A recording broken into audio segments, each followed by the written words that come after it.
To be honest, I'm trying my absolute hardest to avoid this topic. I've appreciated the overwhelmingly critical response to Florida's curriculum providing a salutary effect, at least for me, and so, because of this, I simply let it go. However, a relatively recent animation of Frederick Douglass espousing disingenuous history forced me to acknowledge the issue. Ultimately, I'm sticking to my guns in avoiding this topic for the most part, but I'll be indirectly addressing the issue from a larger scope. Today, we're going to be talking about how Florida is following a very long tradition when it comes to African people and their history.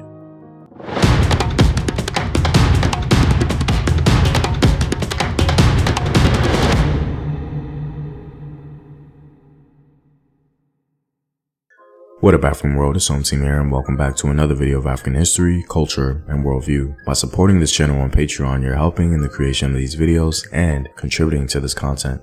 The link to Patreon is in the description box below. Also, stay tuned with a word from my sponsors. Hello, my name is Howard Dorsey. I'm 54 years old.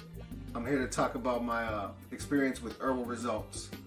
I was getting sick, so I went to the doctor. They told me that my blood pressure was high, my cholesterol was borderline or high, so I was very sick. Sometimes I thought I was dying at some point. And I ordered a bottle of olive leaf extract. This is how the bottle comes in. And within the first probably week and a half, 2 weeks, I checked my blood pressure and it was back down to normal. It was like 120/80. My cholesterol went down to 125. I definitely believe that olive leaf extract from Herbal Results saved my life. And that's real. I recommend it to everyone in my family, my friends, and we've seen a lot of results in that manner as well. Purchase now at herbalresults.net. As a disclaimer, the beginning of this video is going to be based on historical facts, but the latter half of the video will be drawing from historical information to develop a theory. During this portion of the video, it is possible to arrive at different conclusions, so please keep that in mind. I recently became aware of a video circulating on the internet that is apparently being used by Florida schools, or at the very least, they have the option to use them. Now, I'm not entirely sure how true that is, but its existence is concerning nonetheless. The use of Frederick Douglass's image to prevaricate on the topic of slavery in American history is by far one of the most disrespectful things I've seen in quite some time. The most harmful thing about it is how it will undoubtedly influence future generations, and they may even use these talking points in a genuine way. Despite the jarring, nefarious nature of this animated presentation, Florida is simply following a very long tradition. This is nothing new, and hopefully by understanding this intellectual assault, we may renew our commitment in teaching our children a proper historical lens. So what is this long tradition of lies as it concerns African people and their history? Well, one of the earliest lies told about African history is the Hamitic race theory of the 19th century. The idea of the Hamitic hypothesis was intellectualized by historian St. Clair Drake in 1959. So what is the Hamitic hypothesis? The Hamitic hypothesis is well known to students of Africa. It states that everything of value ever found in Africa was brought there by the Hamites, allegedly a branch of the Caucasian race. This mendacious concept went on to influence many academic historians and ultimately created the framework for understanding Africa and people of African descent. One of the most influential proponents of this interpretation was C.G. Seligman. In a book originally published in 1930, which was reprinted down to the 1960s and still formed part of the background reading of the earliest generation of academic historians of Africa. The spirit of this tradition was taking place even before the theory was fully developed. With the discovery of the magnificent Yoruba sculptures of Ele-Ife and of the grand edifices of Great Zimbabwe, the renowned German archaeologist Leo Frobenius reflexively considered the patently African sculptures to be an achievement of, and I quote, a race far superior in strain to the Negro, a phantom pre-Hamitic undertone. Scholar Frank Willett tells us more. These heads could be judged without condescension as works of art in their own right.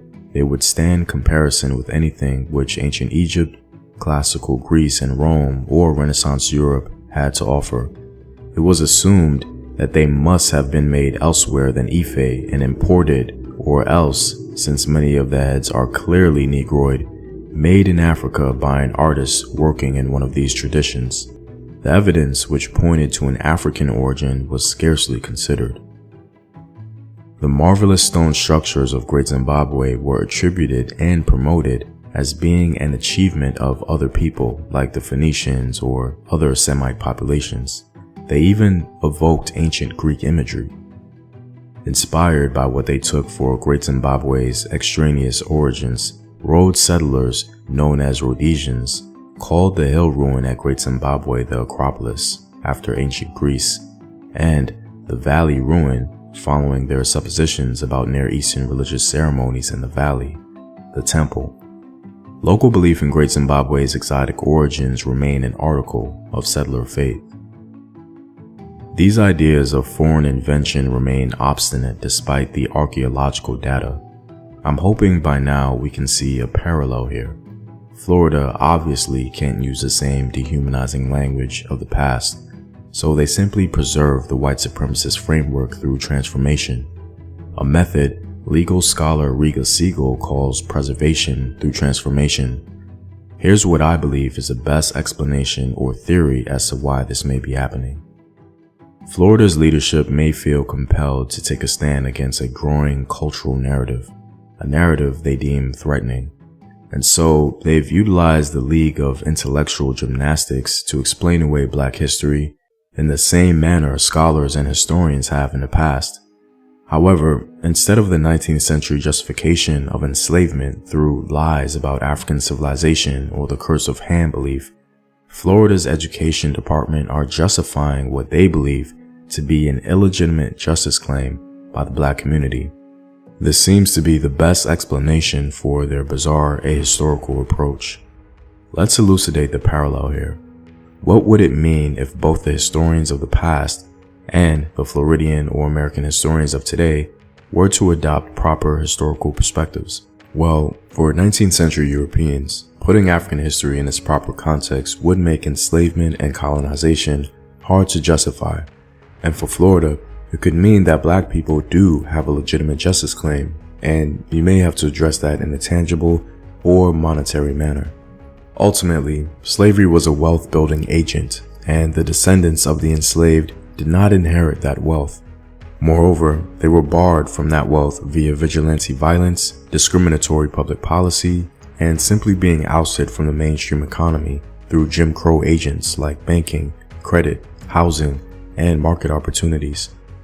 Black Americans have had vastly different experiences and outcomes for long periods of U.S. history, and that, according to numerous historical documentation, is an unassailable reality. That being said, Florida is continuing a very long tradition, essentially a tradition to keep Africa and their descendants in their historical place, the modus operandi, if you will, a way to keep Black Americans intellectually muted and non-competitive. By revising the history of slavery, you revise the justice claim, transforming it into a more manageable one. Well, I'm all out, guys. If you like these videos and want to help in its continued production, consider supporting the home team on patreon.com. The link is in the description box below. Know thyself, remember your ancestors. Peace.